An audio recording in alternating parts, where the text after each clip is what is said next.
सरेला Jajpur block चयनीपुर गाँवर अखा घर साई गंभा उत्सव श्री जगन्नाथ पाटबंशी सेवक बा पटरा संप्रदाय द्वारा राखी पूर्णिम प्रथम राखी प्रभु को लगी करने पर आरंभ होता 5 दिन व्यापी गंभा पर्व एवं बलभद्र पूजा।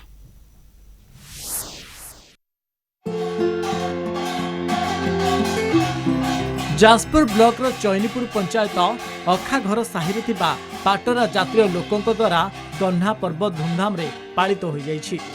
5 दिन व्यापी अनुष्ठित एही पूजा पई आमिष संपूर्ण बारण करा जायथिला। पूजार द्वितीय दिन बड़ पूजा प्रभु को विभिन्न पिठा और खीरी भोग लगी होइथिला। घरे घरे प्रतियोगितार मनोभाव रखी ठाकुर सजा ठारू आरंभ करी भोग प्रस्तुत होइथिला।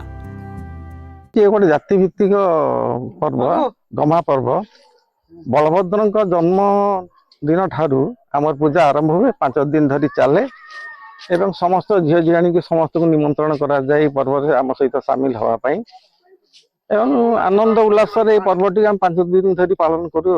बाप गसाप अमल आमर जो 5 गादी अच्छी आम सब से आम गादी की आसवे आम गादी की जीवु आम गोटे भाईचारार आदान प्रदान हम आउ भोग बटाबटी हम एवं चली बहुत दिन किंतु वर्ष थे जहाँ कौन गमा पूर्णमी पूजा हुए बहुत खुशी भल भाव हुए आम जिते शाशुघर था कि घर कथा मन पड़े ये पूजा टाइम जिते जहाँ हो जाऊ शाशुघर कहीकि आम आम बाप घर को आसिक पूजा को भल भाव पालन करता।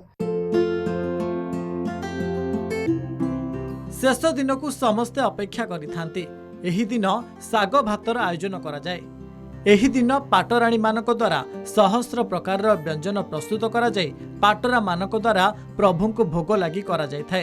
परंपरा अनुसार वर्षकरे केवल एही गोटे दिन प्रभु जगन्नाथक सेवक हिसाब रे 3 ठाकुरଙ୍କ ପାଇଁ अन्न भोग देइथांती। आखपाखर शह शह लोक एही आध्यात्मिक परिवेश को 5 दिन व्यापी उपभोग करथिले। आम भोर उठू राति 4 उठिक सब कम धंदा सारी केमी भल भल रोषेबास करके भोग भोग दबू से हिसाब से हम सब करूँ। फास्ट दिन बरा खीरी भोग हुए तापर दिन चकुली पिठा खीरी साबाणी भोग हुए तापर दिन सेमती बरा खीरी भोग हुए आपर दिन 4 दिन पर से बरा खीरी भोग हुए 5 दिन साग भात भोग। आमर हूँ बलभद्र पूजा इष्ट पूजा पाटरा जाति इष्ट देवता पूजा बलभद्र आमर हूँ से पूजा 5 दिन धरी पालन करूँ।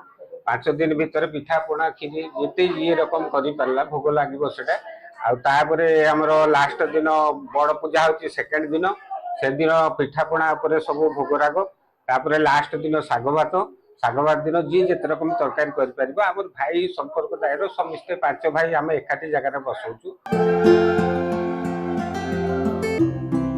जाजपुर टाउन रो देवाशीष साहू को रिपोर्ट कलिंग टीवी।